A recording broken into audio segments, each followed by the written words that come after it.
السلام علیکم ورحمۃ اللہ وبرکاتہ۔ سورہ بقرہ تفسیر میں آپ سب کو خوش آمدید، اہلاً و سہلاً، مرحبا۔ آج کا ہمارا لیسن ہے سورہ بقرہ آیت 248 ٹو 252۔ ہمارا آج کا سیکنڈ پارہ اختتام پر ہے الحمدللہ۔ وما توفیق الا باللہ، نہیں کوئی توفیق سوائے اللہ کے فضل و کرم کے۔ تو یہ اللہ کی رحمت ہے، اس کا فضل ہے کہ الحمدللہ ہمارا آج سیکنڈ پارہ اختتام ہو رہا ہے۔ اللہ کا لاکھ لاکھ شکر و احسان ہے۔ نحمدہ و نصلی علی رسولہ الکریم، اما بعد فاعوذ باللہ من الشیطان الرجیم، بسم اللہ الرحمن الرحیم۔ رب اشرح لی صدری ویسر لی امری واحلل عقدۃ من لسانی یفقہوا قولی، ربی زدنی علما، ربی یسر ولا تؤثر وتمم بالخیر وبک نستعین۔ اللہم انفعنا بما علمتنا وعلمنا ما ينفعنا وزدنا علما۔ اللہم علم لا ينفع ومن قلب لا يخشع ومن نفس لا تشبع ومن دعوة لا يستجاب لها، ربی اعوذ بک من همزات الشیاطین واعوذ بک ربی ان یحضرون، آمین یا رب العالمین۔ بسم اللہ الرحمن الرحیم۔ وقال لهم نبيهم إن آية ملكه أن يأتيهم التابوت فيه سكينة من ربكم وبقية مما ترك آل موسى وآل هارون تحمله الملائكة إن في ذلك لآية لكم إن كنتم مؤمنين۔ نیز ان کے نبی نے ان سے کہا، طالوت کی بادشاہی کی علامت تو یہ ہے کہ اس کے عہد حکومت میں تمہارے پاس وہ صندوق آ جائے گا جس میں تمہارے پروردگار کی طرف سے سکون قلب کا سامان ہے، اور باقی ماندہ اشیاء بھی اس میں جو آل موسیٰ اور آل ہارون نے چھوڑی تھی، اس صندوق کو فرشتے اٹھا لائیں گے۔ اگر تم ایمان لانے والے ہو تو اس واقعے میں بھی تمہارے لیے کافی نشانی ہے۔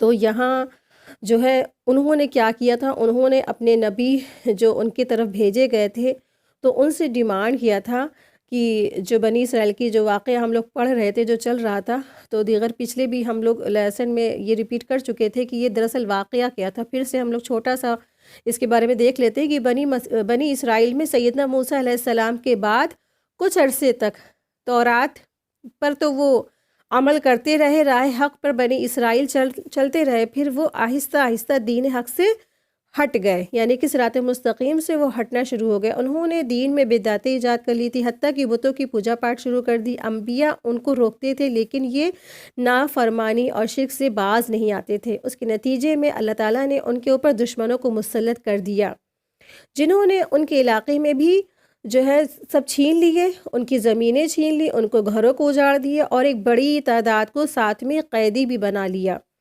ان میں نبوت کا اور جو ہے سلسلہ بھی سب کچھ رک گیا۔ بالآخر بعض لوگوں کے، نیک لوگوں کی جو دعائیں تھیں نا، وہ انہوں نے کی۔ ان لوگوں کی دعاؤں سے شمویل نبی پیدا ہوئے جنہوں نے دعوت تبلیغ کا بھی کام شروع کر دیا۔ بعض مفسرین کہتے ہیں کہ وہ جو نبی جو تھے ان کی طرف جو بھیجے گئے تھے شمویل تھے، کچھ لوگ کہتے ہیں سمول تھے، اور کچھ مفسرین کہتے ہیں کہ ان نبی کا نام حزقیل تھا۔ تو یہ اختلاف ہے، بہرحال کوئی ایک نبی ہی تھے، اللہ والے تھے۔ تو انہوں نے پھر ان کے اندر دعوت و تبلیغ کا کام شروع کیا۔ انہوں نے پیغمبر سے مطالبہ کیا کہ ہمارے لیے ایک بادشاہ مقرر کر دیے جس کی قیادت میں ہم دشمنوں سے لڑیں۔ تو پیغمبر نے ان کے جو سابقہ جو کردار ہے نا پیش کے نظر کیا اور کہا کہ تم ایسا مطالبہ کر رہے ہو کہ میرا جو ہے اندازہ ہے کہ تم اپنی بات پر قائم ہی نہیں رہو گے۔ چنانچہ ایسا ہی ہوا جیسا کہ قرآن نے بیان بھی کیا ہے۔ طالوت کو ان کا بادشاہ مقرر کر دیا۔ اب جب طالوت اس کی نسل سے نہیں تھے تو جس سے بنی اسرائیل کے بادشاہ کا جو ہے بادشاہوں کا سلسلہ چلا آ رہا تھا، اور یہ جو طالوت جس میں مقرر کیے گئے تھے یہ کیا تھے، ایک غریب تھے، ایک عام فوجی، ایک عام انسان تھے، تو جس پر انہوں نے بنی اسرائیل نے اعتراض کیا تھا۔ پیغمبر نے کہا کہ یہ میرا انتخاب نہیں ہے، یہ تو اللہ تبارک تعالیٰ نے ان کو چنا ہے، ان کو مقرر کیا ہے۔ پھر قیادت اور سعادت کے لیے مال دولت سے عقل اور علم و جسمانی قوت و طاقت کی تو کوئی ضرورت ہی نہیں ہوتی، یعنی کہ جو سلیکشن ہے اس میں جو مال دولت کا کوئی بھی اس میں یہ نہیں ہوتا کہ یہ مال دولت کی بنائی پہ کوئی کسی کو سلیکٹ کیا جائے۔ سلیکشن کس چیز پر ہوتا ہے؟ علم کی بنا پر اور جسم کی بنا پر اور طاقت کی وجہ سے، اس لیے ان کو چنا گیا۔ تو جالوت سے جو مقابلہ کریں گے تو ان کے جو پیغمبر تھے انہوں نے ان کو کافی سمجھایا بھی تھا بنی اسرائیل کو، اور طالوت اس اعتبار سے بھی تم سے زیادہ ممتاز ہے کہ اللہ تبارک تعالیٰ نے ان کو کیا کیا ہے، تو وہاں تم سب پر چنا ہے، یہ اللہ کا فیصلہ تھا۔ لیکن اس پر بنی اسرائیل نے مزید کسی نشانی کا مطالبہ کیا، اور ان کی عادت تھی نا کہ آپ ہمیں کچھ مطالبہ، یہی شروع سے چلا آ رہا، ہم لوگ سورہ بقرہ میں کیا پڑھے ہیں، بنی اسرائیل ہمیشہ معجزات طلب کرتے تھے، مطالبہ کرتے تھے کہ آپ ہمارے لیے یہ کریں اے موسیٰ، آپ ہمارے لیے اس طرح سے کچھ کر دیں، اور کچھ مطالبہ ہی کرنا ان کی عادت ہے۔ اسی طرح سے ان کے پاس جو نبی بھیجے گئے تھے ان سے بھی انہوں نے نشانی طلب کی، اور وہ تاکہ انہوں نے کہا کہ ہم پوری طرح مطمئن ہو جائیں۔ جب غائے کا واقعہ آیا تھا تب بھی کیا کہا تھا کہ کوئی نشانی لے آئے، کوئی نشانی لے آئے، کوئی نشانی بتا دے، ہے نا۔ تو موسیٰ علیہ السلام سے کس طرح سے انہوں نے بار بار سوالات کیے تھے، سوالات پہ سوالات ہوتے ہوتے کیا ہوا، آخری میں کام کیا ہو گیا، مشکل ہو گیا۔ اسی طرح سے وہ نسلیں تو انہی کی ہی تھی نا۔ تو اسی طرح سے پھر انہوں نے کہا کہ کوئی نشانی لے آئے کہ ہم جان جائیں گے اللہ تعالیٰ نے طالوت کو ہمارے لیے سلیکٹ کیا ہے، چنا ہے، تاکہ ہم پوری طرح مطمئن ہو جائے۔ تو نبی نے تابوت کے آ جانے کی نشانی بتائی تھی کہ تابوت جو ہے نا، وہ جو تمہارا تابوت کھو گیا تھا نا، وہ آ جائے گا، اور وہ جو تابوت جو دشمن تم سے چھین کے لے گئے تھے، جس کے ہوتے ہوئے تمہیں بڑے بڑے دشمنوں سے مقابلہ کے وقت سکون اور اطمینان تمہیں رہتا تھا، اور جس میں آل موسیٰ اور آل ہارون کی چند جو ہے نشانیاں بھی موجود تھی، وہ تابوت تمہارے پاس آ جائے گا، اور اسے فرشتے لے کر اٹھا کے آئیں گے۔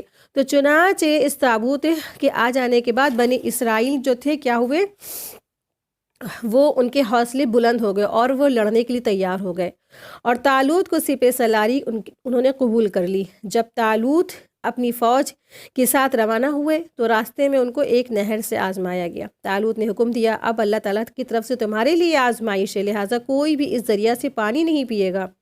اگر کسی نے بھی اس میں سے پانی پی لیا تو ایک چلو اگر پیے گا تو پھر کیا ہے، اگر پی سکتا ہے، اجازت ہے صرف اور صرف ایک چلو کی، لیکن اگر کسی نے اس سے زیادہ پانی پیا خوب پیٹ بھر کے، خوب سیریاب ہو کے، تو پھر کیا ہے، وہ مجھ میں سے نہیں ہے۔ لیکن اکثر لوگ نے کیا کیا، سب نے، اکثریت نے پانی پی لیا، خوب پیٹ بھر کے، خوب سیراب ہو گئے۔ پانی زیادہ پی لینے کی وجہ سے وہ لڑنے کے قابل ہی نہیں رہے، اور ان کی اکثریت نے لڑنے سے انکار کر دیا۔ بہت تھوڑے لوگ تھے جنہوں نے اللہ کے اوپر توکل کر کے جنگ کی، اور اللہ تعالیٰ نے انہیں فتح عطا فرمائی۔ تو یہاں پر اس خاص جو تابوت کا ذکر ہو رہا ہے کہ اللہ تبارک تعالیٰ فرما رہے ہیں کہ جب جو ہے ان کے نبی نے کہا، بے شک وہ جو ہے نبی نے کہا ان کے لیے نشانی کیا ہے، ان آیاتا، کہ بے شک وہ نشانی ہے ملک ہی، اس کی بادشاہت کی، کہ ان یاتیکم، کی لے آئیں گے تمہارے پاس، یعنی کہ آ جائے گا خود بخود تمہارے پاس تابوت فی ہی سکینہ، جس میں کیا ہے، سکون ہے، تسکین ہے۔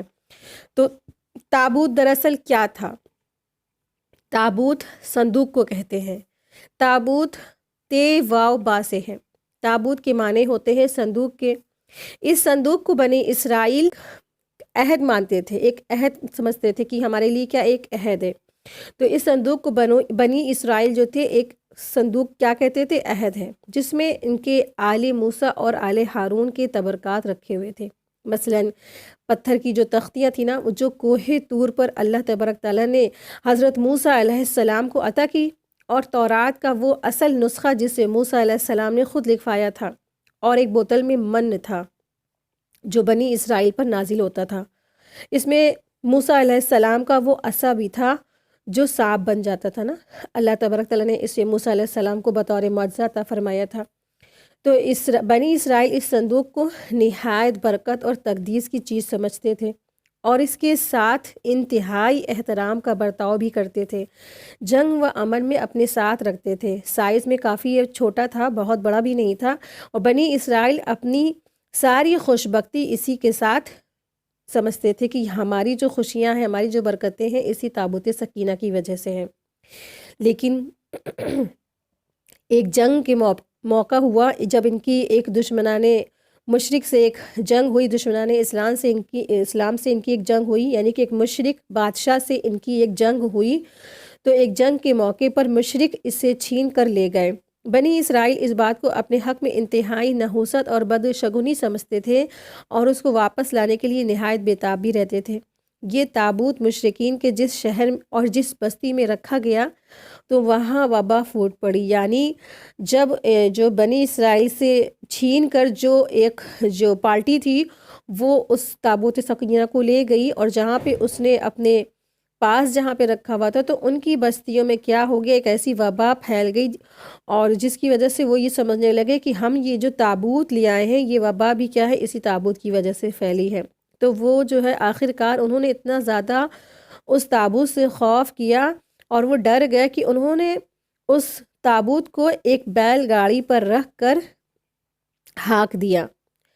تحملہ الملائکہ، یعنی وہ صندوق فرشتوں کی حفاظت میں تھا، کیونکہ بیل گاڑی بغیر کسی گاڑی باندھ کے ہاک دی گئی تھی، اور اللہ تعالیٰ کے حکم سے یہ فرشتوں کا ہی کام تھا کہ وہ اسے چلا کر بنی اسرائیل کی طرف لے آئے۔ وہ صندوق واپس آ گیا تو اس کے لیے بڑی تقویت قلبی کا موجب بنا، جس سے ان کی ٹوٹی ہوئی ہمتیں بندھ گئیں، پھر سے دوبارہ ان کی ٹوٹی ہوئی ہمتیں بن گئی۔ اور تاریخ کا یہ بیان ہے کہ حضرت طالوت کے زمانے میں یہ تابوت سکینہ واپس آنے کے بعد بھی اسرائیل کے قبضے میں حضرت سلیمان علیہ السلام کے فوت ہونے کے 933 BC تک رہا، اور آپ نے ہیکل سلیمانی کی تعمیر کے بعد اسی میں تابوت کو بھی رکھ دیا تھا، اور اس کے بعد اس کا پتہ نہیں چلا کہ وہ کہاں گیا۔ یہود کا عام خیال ہے کہ یہ تابوت اب بھی ہیکل سلیمانی کی بنیادوں کے اندر دفن ہے۔ تو آج بھی کہتے ہیں نا کہ یہ جو یہود ہیں، آج بھی مسجد اقصیٰ کیا ہے، وہاں سلیمان علیہ السلام کا ہیکل سلیمانی بھی موجود ہے، اور اسی لیے کہا جاتا ہے اکثر کہ یہ یہود جو ہے نا یہ مسجد اقصیٰ کو ہی اسی لیے ڈھانا چاہتے ہیں، اور ڈھا کر کے وہ اس میں سے ہیکل سلیمانی یا تابوت سکینہ وغیرہ یہ لوگ سب کھودنا اور اس کو نکالنا چاہتے ہیں، ان کا یہی منصوبے ہیں۔ بہرحال تو یہ جو ہے تابوت سکینہ تھا۔ تو دراصل یہ تابوت سکینہ کیا تھا؟ یہ واقعی میں اللہ تبارک تعالیٰ کی طرف سے اس میں تبرکات تھے۔ تو فتح اور نصرت جو ہے کیسے ملتی ہے؟ دراصل اصل چیز کیا ہے؟ اصل چیز جب فتح نصرت ملی ان کو، بنی اسرائیل کو، تو دراصل فتح اور نصرت ملی کس وجہ سے؟ دو وجوہات سے۔ پہلا ہے اللہ کی مدد سے، اور دوسرا ہے کہ انسان خود باہمت ہو، یعنی انسان کے اندر پرجوش ہو اور پرجذبہ ہو، یعنی اللہ کی خاطر جان دینے کا ان کے اندر، انسانوں کے اندر پرجوش اور پرجذبہ ہونا چاہیے۔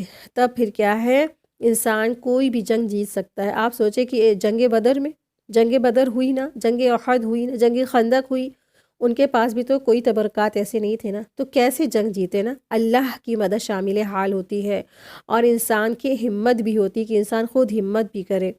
اور واقعی میں اس صندوق میں تبرکات موجود بھی تھے، کیونکہ آپ دیکھیں اس کے اندر کیا تھا نا، واقعی میں اس میں جو ہے موسیٰ علیہ السلام کا جو ہے عصا تھا، اور جو ہے اس میں تختیاں تھی تورات کی، لیکن جو تاہم پرستی ہوتی ہے، اور وہ کیا تھی ان کے اندر دلوں میں بیٹھ گئی تھی بنی اسرائیل کے۔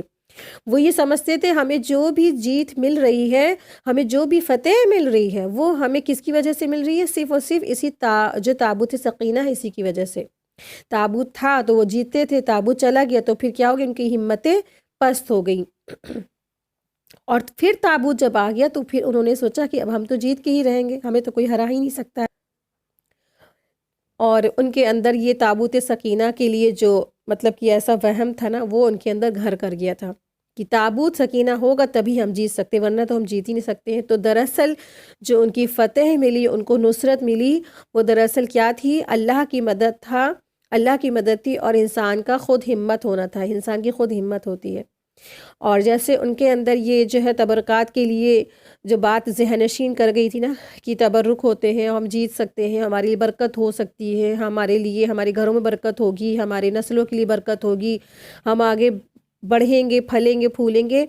ٹھیک اسی طرح آج ہمارے معاشرے میں بھی مسلمانوں نے بھی ایسی بہت سی چیزوں کو تبرکات کے طور پر لیا ہے، اس کے ساتھ کچھ نہ کچھ چیزیں ایڈ کر دی ہیں۔ مثلاً آج مسلمانوں نے اللہ کے رسول صلی اللہ علیہ وسلم کی بھی کچھ چیزوں کو لے کر اس کو تبرکات کہا جاتا ہے، اور کئی جگہوں پر مختلف چیزیں رکھی ہوئی ہیں، اور یہ عرب میں ہی نہیں دکھے گا، اور عرب کنٹری میں کہیں بھی نہیں دکھے گا، یہ تو صرف کہاں دکھے گا آپ کو؟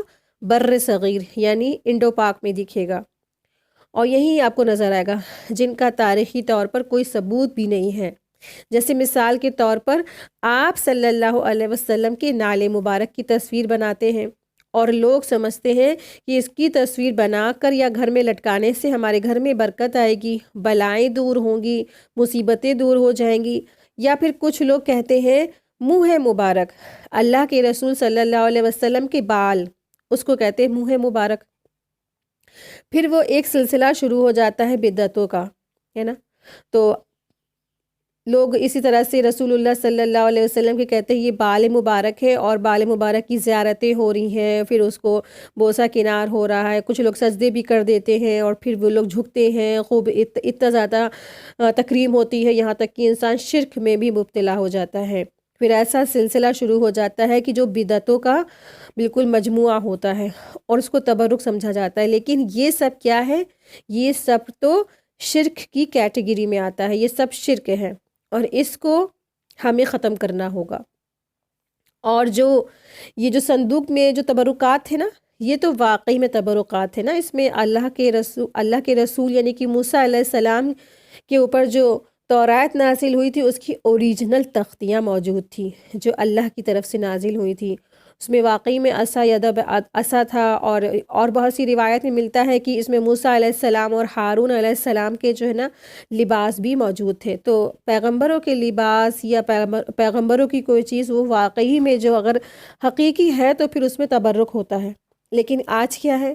آج ہمارے معاشرے میں جو لوگوں نے چیزیں ایجاد کر لی ہے کہ نہ جانے وہ حقیقت ہے بھی کہ نہیں ہے، رسول اللہ صلی اللہ علیہ وسلم کے بال مبارک ہے بھی کہ نہیں ہے، اور اس کو لوگ اس طرح سے زیارت کراتے 12 ربیع اول کے موقع پر، اور پھر کیا ہوتا ہے؟ پھر شرک اور بدعت کا جو میلے لگتے ہیں کہ جس کی انتہا ختم ہے۔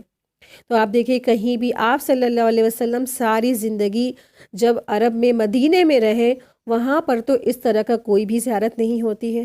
تو یہ سب کہاں سے شروع ہو گئی نا؟ یہی تو سب انسان کے جو انڈو پاک میں خاص کر کے یہی تو سب ہے، کیا ہے؟ بدعت ہے، شرک پھیلی ہوئی ہے، اسی کو ہم سب کو انشاءاللہ ختم کرنا ہے۔ بہرحال تو یہ جو تھا تابوت سکینہ تھا، تو اس طرح سے اللہ تبارک تعالیٰ لے آئے ان کے پاس۔ یہ کیسے آیا؟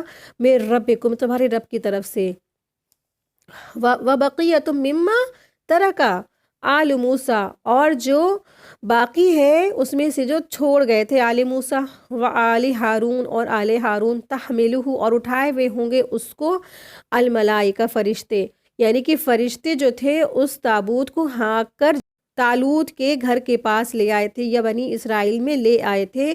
تو جب تابوت سکینہ آ گیا تو بنی اسرائیل کو یقین ہو گیا کہ واقعی میں جو طالوت ہے ان کو مقرر کرنے والے کون ہیں؟ صرف اور صرف اللہ تبارک تعالیٰ ہے۔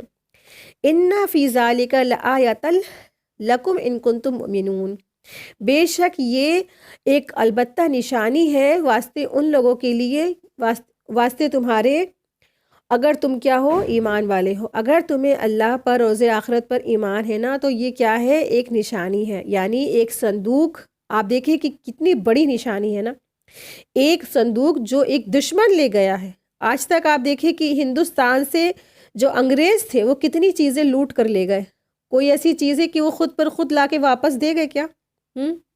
کوئی کہے کہ جو اتنی مہنگی مہنگی ایکسپینسو چیز جو یہاں کے نوابوں کی لگی ہوئی تھی، اور وہ سب جب جا رہے تھے تو سب لے کے اور چھپٹ کے اور چھین کے لے کے چلے گئے، تو کیا کسی نے لا کر دیا؟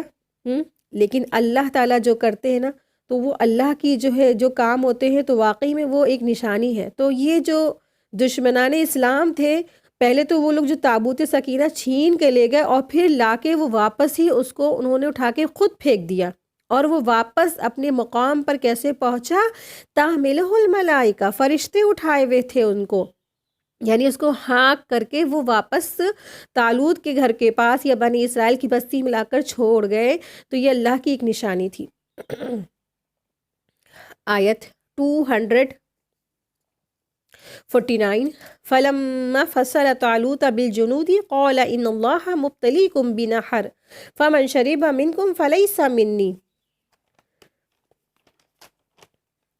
وَمَن لَّمْ يَطْعَمْهُ فَإِنَّهُ مِنِّي إِلَّا مَنِ اغْتَرَفَ غُرْفَةً بِيَدِهِ فَشَرِبُوا مِنْهُ إِلَّا قَلِيلًا مِّنْهُمْ فَلَمَّا جَاوَزَهُ هُوَ وَالَّذِينَ آمَنُوا مَعَهُ قالوا لا طاقة لنا اليوم بجالوت وجنوده قال الذين يظنون أنهم ملاقو الله كم من فئة قليلة غلبت فئة كثيرة بإذن الله والله مع الصابرين۔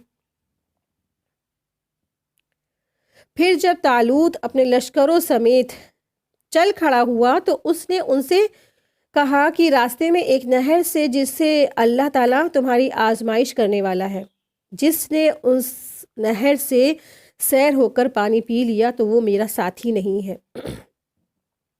میرا ساتھی وہ ہے جو اسے نہ چکھے، اسے نہ پیے، الا یہ کہ چلو بھر پانی لے لے۔ پھر ماں سوا چند آدمیوں کے سب نے سیر ہو کر اس نہر سے پانی پی لیا۔ پھر جب طالوت اور اس کے لشکر اس نہر سے آگے آئے تو طالوت کے ایک لشکری کہنے لگے، آج ہمیں جالوت اور اس کے لشکروں سے لڑنے کی طاقت نہیں ہے، البتہ ان میں سے وہ لوگ جو یہ یقین رکھتے تھے کہ وہ اللہ سے ملنے والے ہیں کہنے لگے، کئی دفعہ ایسا ہوا ہے کہ تھوڑی سی جماعت اللہ کے حکم سے بڑی جماعت پر غالب رہی ہے اور اللہ صبر کرنے والوں کے ساتھ ہے۔ تو یہاں بتایا جا رہا ہے کہ جو طالوت دراصل کیا تھے، وہ اب کیا تھے، ایک بادشاہ مقرر ہو گئے تھے نا۔ تو چنانچہ جو بادشاہ طالوت کی قیادت میں بنی اسرائیل کا ایک لشکر جو ہے جالوت کے مقابلے میں نکل کھڑا ہوا۔ طالوت نے پہلے ہی بتا دیا تھا، جس نے بزدلی دکھائی تو وہ ہمارے ساتھ نہیں ہوگا۔ بنی اسرائیل زبانی باتوں میں بڑے دلیر تھے، چنانچہ ان کی تعداد 70,000 ہو گئی تھی۔ راستے میں ایک منزل پر پانی نہ ملا تو طالوت سے شکایت کی۔ طالوت نے کہا، آگے ایک نہر تو آ رہی ہے، مگر تم لوگ اس میں سے سیر ہو کر پانی نہ پینا، صرف ایک آدھا گھونٹ ہی پی لینا، اور یہ تمہارے پروردگار کی طرف سے آزمائش ہے کہ اگر تم اپنی پیاس بھی برداشت کر سکتے ہو کہ نہیں کر سکتے ہو، کہ تم لڑائی میں کیسے کارنامے کرو گے۔ یعنی کہ ان کا ایک ٹیسٹ تھا، ایک ان کا ایگزام تھا کہ وہ کتنے زیادہ ثابت قدم رہنے والے ہیں یا اپنی پیاس پہ کتنا کنٹرول رکھ سکتے ہیں، کہ اگر تم اپنی پیاس بھی برداشت نہ کر سکے تو لڑائی میں کیا کارنامے سر انجام دو گے۔ لہٰذا میں تو صرف اس آدمی کو اپنے ساتھ لے جاؤں گا جو اپنی پیاس کو برداشت کرے۔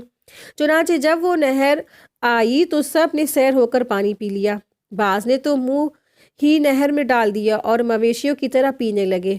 اسی طرح جو کثیر مقدار میں پانی پینے سے ان کے بدن ٹوٹنے لگے۔ یعنی کہ ایک انسان جب دھوپ سے آتا ہے اور شدت ہوتی ہے دھوپ کی، پھر ایک بہت سارے تعداد میں جب پانی پی لیتا ہے تو کیا ہوتا ہے، پانی پھر وہ ہو جاتا ہے نقصان دہ۔ اسی طرح ان کے ساتھ ہوا، اتنی زیادہ گرمی اور شدت سے جب وہ دھوپ سے آ کے وہ پانی انہوں نے اس طرح سے جانوروں کی طرح پیا نا، وہ جو بنی اسرائیل تھے انہوں نے اس قدر پانی پی لیا تو اس کی وجہ سے ان کا سارا جو باڈی تھی وہ تھکان میں اور جو ہے نا باڈی میں پین کی وجہ سے وہ بالکل کنارے گر پڑے۔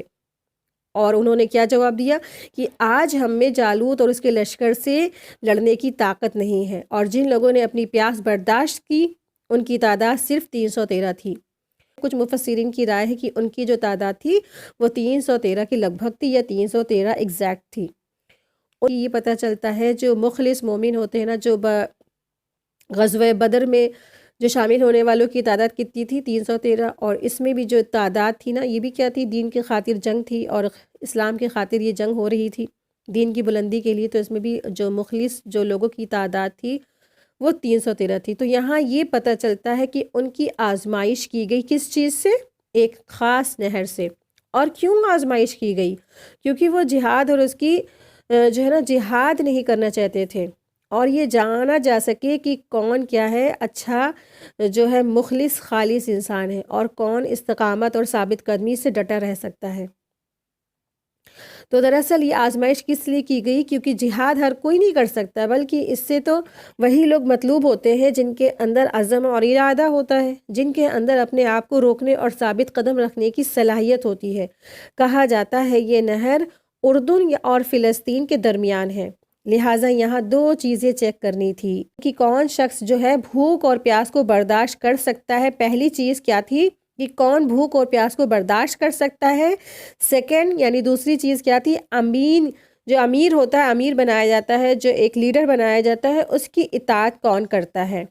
لیڈر کی اطاعت بہت ضروری ہوتی ہے، خاص کر کے دشمن پر جب حملہ کرنے جا رہے ہوں تو اور زیادہ ضروری ہوتا ہے کہ لیڈر کی اطاعت کی جائے، جس کو سلیکٹ کیا تھا نا طالوت کو، اس کی اطاعت کی جائے۔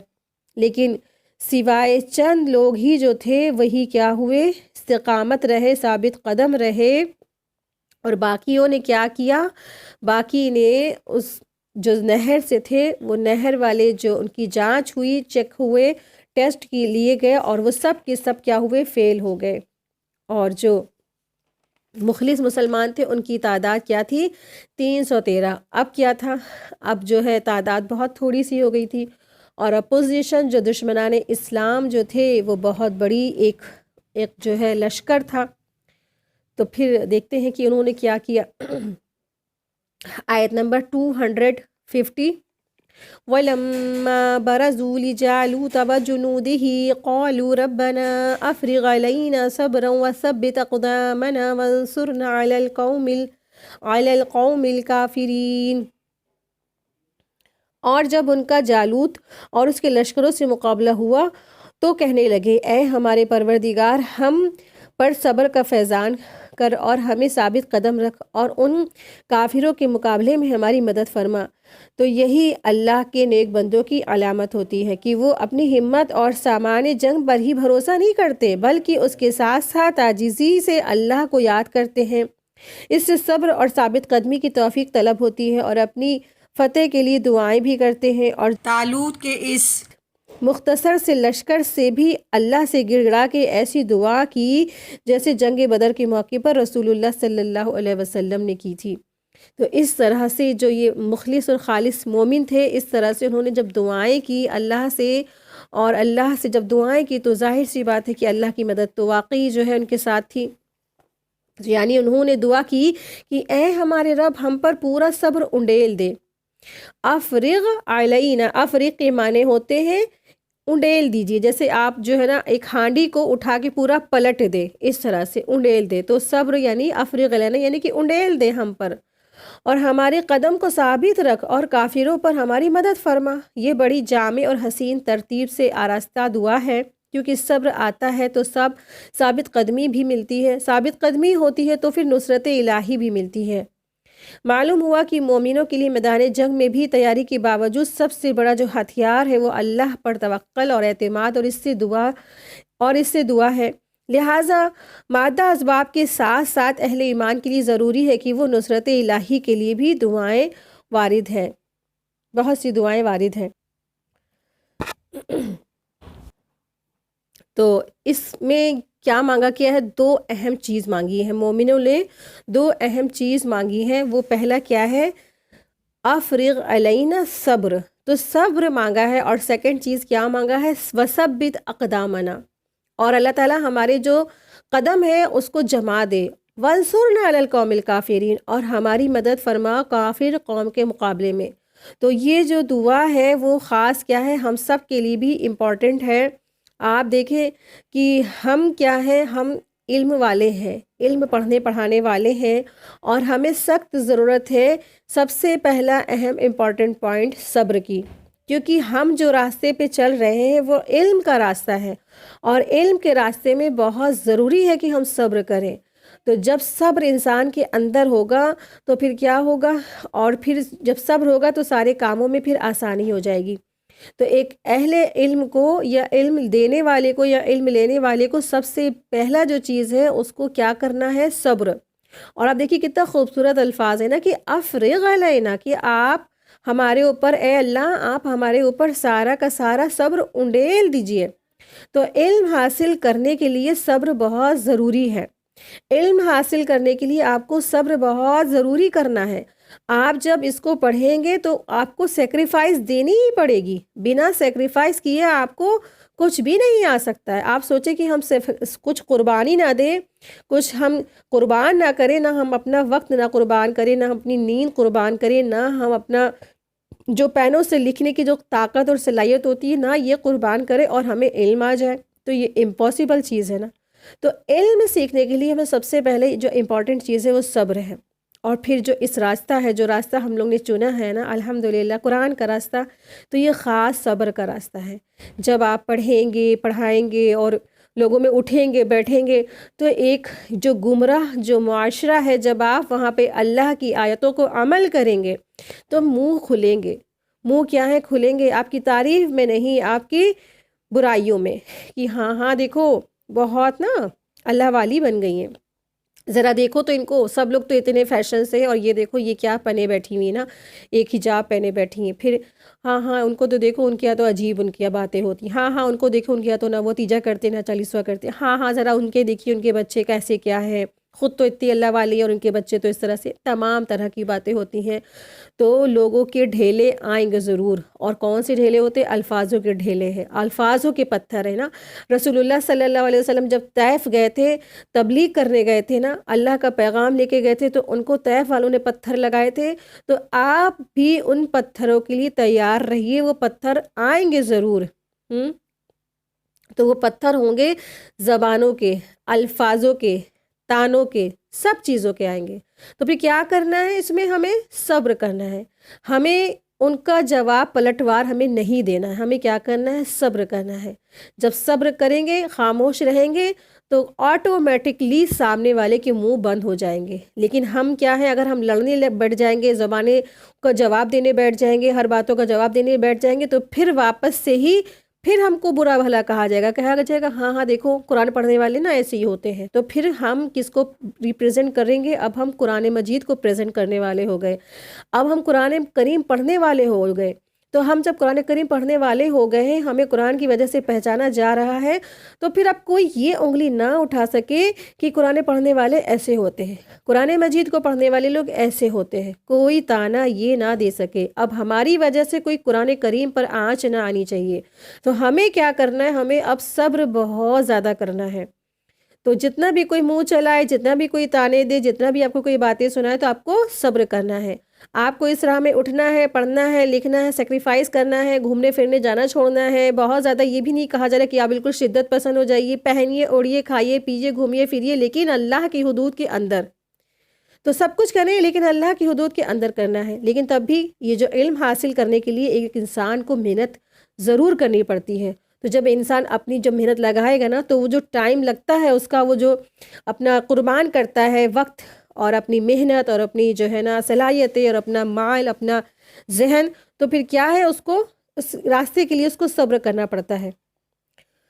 سیکنڈ چیز کیا بتائی جا رہی ہے؟ وَثَبِّتْ أَقْدَامَنَا، اے اللہ ہمارے قدموں کو جما دے۔ تو یہ دین کے راستے پہ اللہ سے دعائیں کرتے کرتے بھی جانا ہے، جہاد کے راستے پہ قدم جمانے کی دعا کرنا ہے، اور دین کا راستہ بھی کیا ہے، اس پہ بھی ہمیں اللہ سے دعا کرنی کہ اللہ ہمارے قدموں کو بالکل جما دے، ڈاما ڈول نہ ہو، کہ لوگوں کی باتیں، لوگوں کے تانے، لوگوں کے جو ہمیں جو طنز ہوتی ہیں، جو اس طرح سے لوگ باتیں کہتے ہیں، اس کی وجہ سے کہیں ہم اس راستے سے ہٹ نہ جائیں، یا ایسا نہ ہو کہ ہم صبر نہ کر سکیں، اس راستے سے ہم ہٹ نہ جائیں۔ تو پھر یہ کیا ہے؟ اللہ تعالیٰ ہمارے قدموں کو جو ہے جما دیجئے پروردگار، ہمارے قدم جو ہے اس راہ میں جم جائیں، جیسے سلوسن سے ایک جو ہے چیز جڑ جاتی ہے، چپک جاتی ہے نا، اسی طرح اللہ تعالیٰ اس سے بھی کہیں زیادہ اس صراط المستقیم پہ ہمارے قدموں کو جما دے۔ وَانصُرْنَا عَلَى الْقَوْمِ الْكَافِرِينَ، اے اللہ اور ہماری مدد فرما کافر قوم کے مقابلے میں۔ سبحان اللہ، بہت خوبصورت یہ دعا ہے، اور آپ سب پڑھا کریں اس کو۔ اور اسی طرح سے بہت سے مقام پر بھی اسی طرح سے بہت سی دعائیں آئی ہیں۔ سورہ آل عمران میں آیت 147 میں اللہ تبارک تعالیٰ فرماتے ہیں وَمَا كَانَ قَوْلُهُمْ إِلَّا أَن قَالُوا رَبَّنَا اغْفِرْ لَنَا ذُنُوبَنَا وَإِسْرَافَنَا فِي أَمْرِنَا وَثَبِّتْ أَقْدَامَنَا وَانصُرْنَا عَلَى الْقَوْمِ الْكَافِرِينَ۔ اور ان کی بات اس کے سوا کچھ نہ تھی کہ انہوں نے کہا، اے ہمارے رب ہمیں ہمارے گناہ بخش دے، اور ہمارے کام میں ہماری ذاتی کو بھی اور ہمارے قدم بھی ثابت رکھ، اور کافروں پر ہماری مدد فرما۔ اسی طرح فرمایا سورہ بقرہ آیت نمبر 282 میں، ربنا لا تؤاخذنا ان نسینا او اخطانا ربنا ولا تحمل علینا اصرا کما حملته علی الذین من قبلنا ربنا ولا تحملنا ما لا طاقة لنا به واعف عنا واغفر لنا وارحمنا انت مولانا فانصرنا علی القوم الکافرین۔ اے ہمارے رب، ہم سے مواخذہ نہ کیجیے، کہ اگر ہم بھول جائیں یا خطا کر جائیں اے ہمارے رب، اور ہم پر کوئی بھاری بوجھ نہ ڈال جیسے تو نے اسے ان لوگوں پر ڈالا تھا جو ہم سے پہلے تھے، اے ہمارے رب، اور ہم سے وہ چیز نہ اٹھا جس کے اٹھانے کی ہم میں طاقت نہ ہو، اور ہم سے درگزر کر اور ہمیں بخش دے اور ہم پر رحم کر، تو ہی ہمارا مالک ہے، سو کافروں کے مقابلے میں ہماری مدد فرما۔ تو اس طرح سے دعائیں مانگی جاتی ہیں اللہ سے، اور مومن جو ہے اللہ سے دعائیں مانگتے ہیں، اور پھر کیا کرتے، پھر وہ جنگ کے لیے آگے بڑھتے ہیں۔ اسی طرح سے ایک حدیث میں آتا ہے کہ بخاری کی حدیث ہے 4114، اس کا نمبر ہے۔ سیدنا ابو ہریرہ رضی اللہ عنہ سے روایت ہے کہ رسول اللہ صلی اللہ علیہ وسلم یہ دعا پڑھا کرتے تھے، لا الہ الا اللہ وحدہ اعز جندہ ونصر عبدہ وغلب الاحزاب وحدہ فلا شیء بعدہ۔ اللہ کے سوا کوئی معبود نہیں، وہ اکیلا ہے، اس نے اپنے لشکروں کو عزت دی ہے اور اپنے بندے محمد صلی اللہ علیہ وسلم کی مدد کی ہے، اور کافروں کی فوجوں پر وہ اکیلا غالب ہے، اکیلا غالب آیا ہے، اس کے بعد کوئی چیز اس کے مد مقابل نہیں ہو سکتی ہے۔ آیت 251 فَهَزَمُوهُمْ بِإِذْنِ اللَّهِ وَقَتَلَ دَاوُودَ جَالُوتَ وَآتَاهُ اللَّهُ الْمُلْكَ وَالْحِكْمَةَ وَعَلَّمَهُ مِمَّا يَشَاءُ وَلَوْلَا دَفْعُ اللَّهِ النَّاسَ بَعْضَهُم بِبَعْضٍ لَفَسَدَتِ الْأَرْضُ وَلَكِنَّ اللَّهَ ذُو الْفَضْلِ عَلَى الْعَالَمِينَ۔ تو انہوں نے اللہ کے حکم سے انہیں شکست دی، اور داؤد نے جالوت کو قتل کر دیا۔ اللہ تعالیٰ نے بادشاہی دی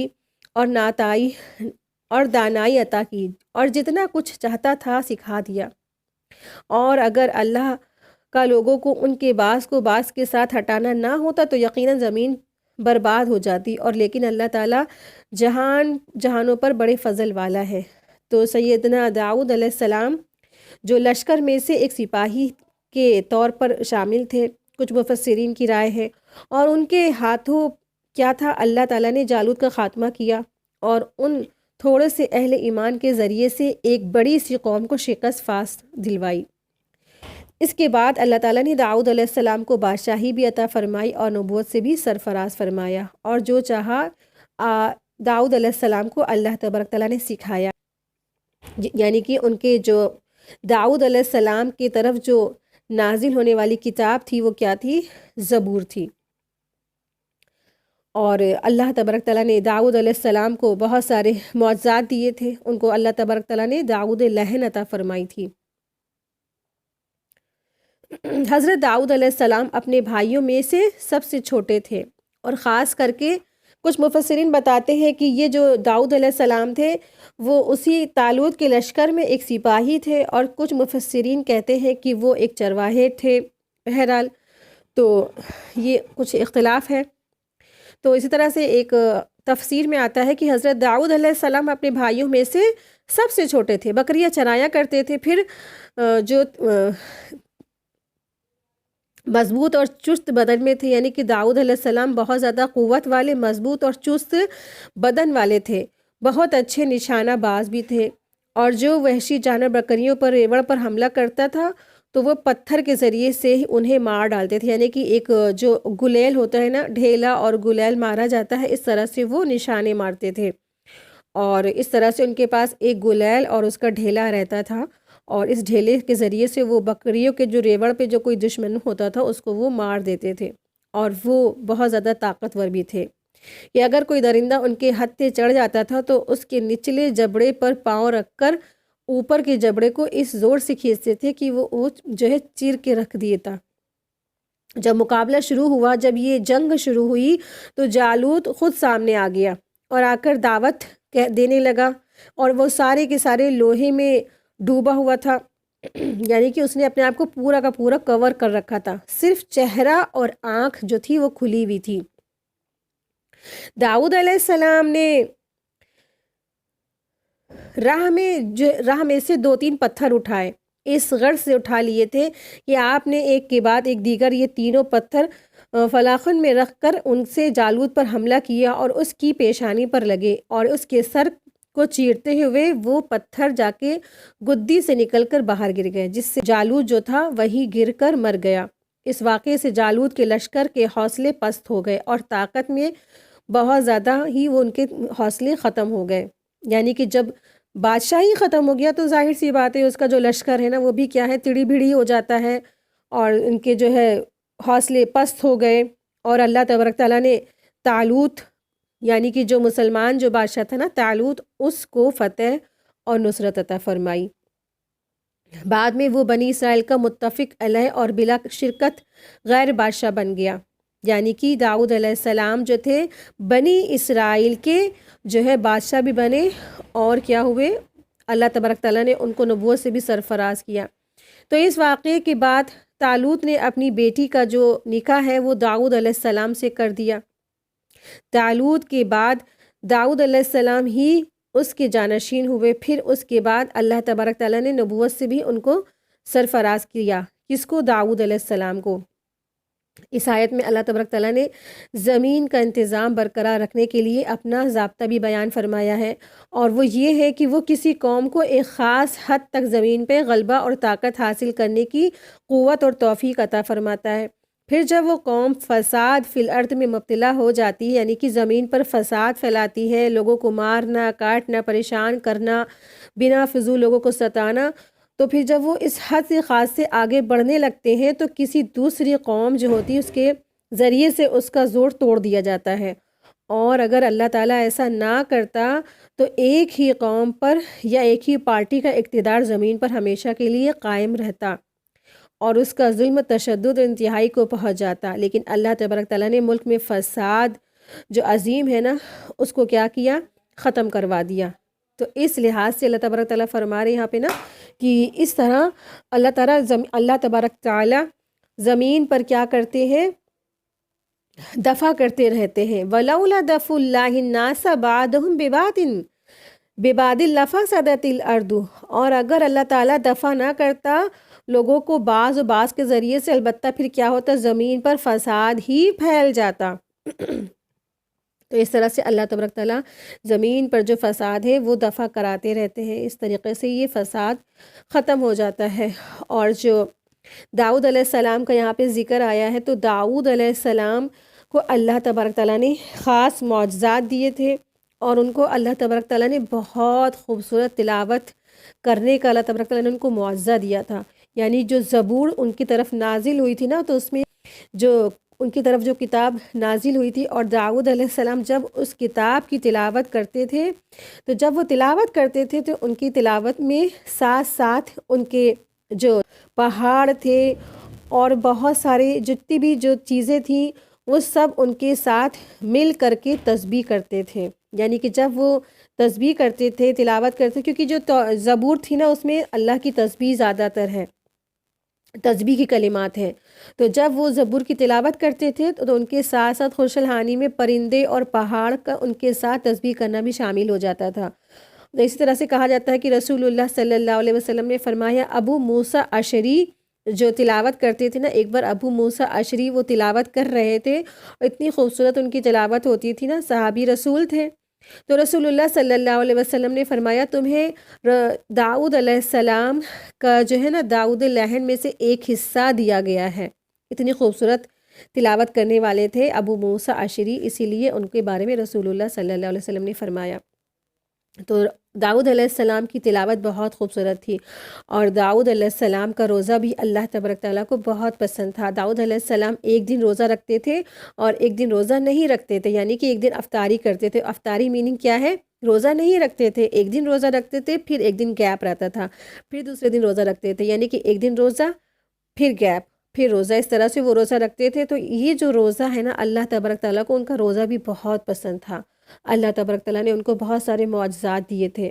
وہ ہاتھ میں جو ہے لوہا لیتے تھے اور ہاتھوں میں جیسے ہی وہ لوہا لیتے تھے وہ میلٹ ہو جاتا تھا اور پھر میلٹ ہوتا تھا. تو پھر اسی طرح سے انہوں نے بہت ساری چیزیں لوہے کی بنائی تھی جس میں سے انہوں نے خاص جنگی لباس بھی بنایا تھا. تو جنگی لباس کا جو انوینشن ہوا تو اسی جو داؤد علیہ السلام ہے نا انہی کے وقت سے ہی یہ جو بنایا جانے لگا. تو یہ تھے داؤد علیہ السلام. آپ دیکھیں ایک کامن سے انسان تھے نا، ایک کامن سے معمولی انسان، اور اللہ تبارک تعالیٰ نے ان کو کیسی بلندی عطا فرمائی کہ بادشاہت، نبوت، اور وہ کچھ سکھایا اور حکمت سکھائی کہ وہ جو کچھ جانتے نہیں تھے اللہ تبارک تعالیٰ فرما رہے وقتل داؤد جالوت کہ داؤد نے جالوت کو قتل کیا، وآتاہ اللہ، اور اللہ تعالیٰ نے پھر عطا کیا ان کو ملک یعنی بادشاہت، والحکمہ، اور حکمت، وعلمہ، اور سکھایا اس کو وہ جو کچھ مما یشاء جو وہ نہیں جانتے تھے، جو وہ جانتے بھی نہیں تھے۔ اللہ تبارک تعالیٰ نے وہ چیزیں، علم، حکمت، بادشاہت سب کچھ عطا فرما دی۔ اور آپ دیکھیں خاص یہاں پہ ایک چیز پتہ چلتی ہے کہ سارے انبیاء سے اللہ تبارک تعالیٰ نے بکریاں چروائیں، اور داؤد علیہ السلام بھی کیا تھے؟ بکری چروانے والے تھے، بکری کو چروا رہے تھے نا، اور بکری کو جو ہے چروانے کے لیے وہ ایک خاص کر کے گلیل رکھتے تھے، اس طرح سے ان کے پاس ہمیشہ موجود رہتی تھی۔ تو یہ تھے داؤد علیہ السلام اور ان کا واقعہ۔ آیت 252 تلک آیات اللہ نتلوها علیک بالحق وانک لمن المرسلین، یہ اللہ کی آیات ہیں جو ہم تجھ پر حق کے ساتھ پڑھتے ہیں، اور بلا شبہ تو یقیناً رسولوں میں سے ہے۔ اللہ تعالیٰ نے نبی کریم صلی اللہ علیہ وسلم سے فرمایا کہ پچھلی امتوں کے یہ واقعات اور نشانیاں جو ہم آپ کے لیے بیان کر رہے ہیں، یہ جو سچی ہے اور جو آپ کے رسول ہونے کی واضح اور صریح دلیل ہے۔ قرآن کریم میں متعدد مقامات پر گزشتہ امتوں کے واقعات کے بیان کو آپ صلی اللہ علیہ وسلم کی صداقت کے لیے دلیل کے طور پر پیش کیا گیا ہے۔ تو یہ اس سے پتہ چلتا ہے، یہ آیت اس بات کی دلیل ہے، اور یہ واقعات اس بات کی دلیل ہے کہ رسول اللہ صلی اللہ علیہ وسلم سچے رسول ہیں۔ یہاں آیات سے مراد وہ معجزہ نما واقعات ہیں جو بنی اسرائیل کو پیش آئے تھے، جیسے کہ وبا سے ڈر کر وہ گھبرا کر جو ہے گھر بار چھوڑنے والے ہو گئے، یعنی کہ ہزاروں لوگ جو تھے اپنے گھر بار چھوڑ کر، موت سے ڈر کر ایک بڑی سی وادی میں جا کے جو ہے انہوں نے پناہ لے لی تھی، اور اس کے بعد پھر وہ دوبارہ سب کے سب زندہ ہو گئے نا۔ تو یہ اللہ کی آیات تھی۔ یا جیسے داؤد علیہ السلام کا اکیلے جالوت جیسے جابر بادشاہ کو مار ڈالنا۔